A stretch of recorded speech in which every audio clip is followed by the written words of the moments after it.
Hello, আসসালামু আলাইকুম everyone. কেমন আছেন সবাই? আমার নতুন একটি ব্লগে আপনাদের স্বাগত জানাচ্ছি। আজকে আমি আপনাদের তৈরি করে দেখাবো অত্যন্ত সুস্বাদু মজাদার জিভে জল আনা নতুন আলু দিয়ে লইট্টা শুটকি বেগুন তরকারি। আশা করছি রেসিপিটি আপনাদের ভালো লাগবে। তো চলুন আজকের রেসিপি দেখা যাক। এখানে আমি নিয়েছি ছোট ছোট লাল আলু।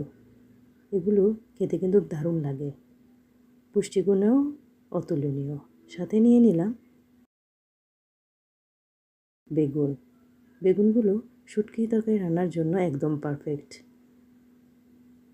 এগুলোকে আমি কেটে নেব, ধুয়ে পরিষ্কার করে নিচ্ছি। আর সাথে দিব তরকারির হোস্ট বা মূল আকর্ষণ, যেটাই বলেন না কেন, লইট্টা শুটকি। এগুলোকে আমি কেটে পরিষ্কার করে নিয়েছি। এখন এগুলাকে কুসুম গরম পানিতে ধুয়ে নেব। 2 মিনিটের জন্য প্রথমে ভিজিয়ে রাখছি, ভালোভাবে পরে ধুয়ে পরিষ্কার করে নিব। পরিষ্কার করে তুলে রেখেছি। এখন আমি চুলাতে একটি পাত্র বসিয়ে দিলাম। তার মধ্যে দিয়ে দিলাম 2 টেবিল চামচ পরিমাণে সরিষার তেল। চুলার আঁচ এই পর্যায়ে মিডিয়াম টু লো হিটে থাকবে। তেলের মধ্যে ফোড়নের জন্য দিয়ে দিলাম একটি তেজপাতা, সাথে দিয়ে দিলাম পেঁয়াজ কুচি হাফ কাপ পরিমাণে। নেড়ে চেড়ে একটু বাদামি করে নিয়েছি। এখন এগুলোর সাথে আমি দিয়ে দিচ্ছি বাটা মশলা। দিয়ে দিলাম 1 টেবিল চামচ পরিমাণ আদা বাটা, 1 টেবিল চামচ পরিমাণে রসুন বাটা, জিরা বাটা 1 টেবিল চামচ পরিমাণে।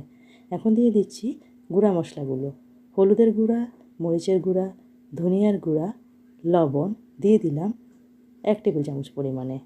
সবগুলো মশলাকে ভালোভাবে নেড়েচেড়ে ভুনে নিচ্ছি। যখন মশলা ভুনে উপরে তেল ভেসে উঠে আসবে, এ পর্যায়ে আমি দিয়ে দিব লইট্টা শুটকিগুলো।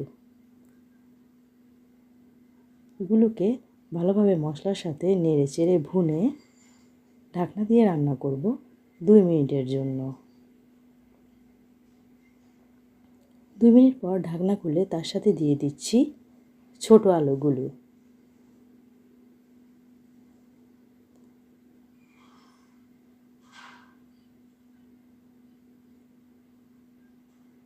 দুই মিনিট পর এই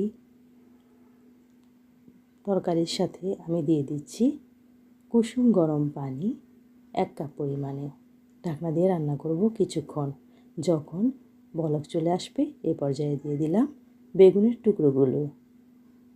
ভালোভাবে নেড়েচেড়ে মিশিয়ে নিচ্ছি সবগুলো একসাথে। এ পর্যায়ে দিয়ে দিচ্ছি হাফ কাপ